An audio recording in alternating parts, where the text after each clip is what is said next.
A Jacksonville-based nonprofit has released a new edition of cold case playing cards. These cards right here. But the goal isn't a game. It's about raising awareness and bringing attention to 55 Florida victims on 52 cards. Their families still desperate for answers about what led up to their loved ones' final moments. I-Team investigator Kylie McGivern talks with the nonprofit, highlighting a local case. Billboards in the Tampa Bay area say only 57% of murders were solved in Florida in 2021. Another, there are 17,500 unsolved murders in Florida since 1980. And almost 40 out of every 100 murders in Florida since 1980 went unsolved. The stats from the FBI. For many, the billboards blend with the blur of traffic, busy lives, busy days, busy roads. But for others, it's a reminder. Someone, somewhere, knows something. It's begging someone to come forward. Because behind each of these numbers is a family, like the Moriartys. Everything feels like it happened yesterday. You know, they say time heals all wounds, not for something like this. Nearly 12 years ago, Brendan Moriarty's little sister, Kelly Moriarty, went missing, along with her girlfriend, Pat Carter.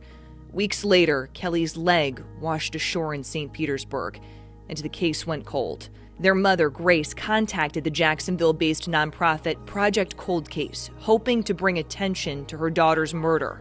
Earlier this year, she got a call back. I never expected to hear, but I was so happy to hear. It was like a spark of life. Our hope is that it generates some type of information or lead that may lead to an arrest and a conviction. Project Cold Case was founded with the very simple approach that we wanted families to know their loved one was not forgotten and that somebody else cared.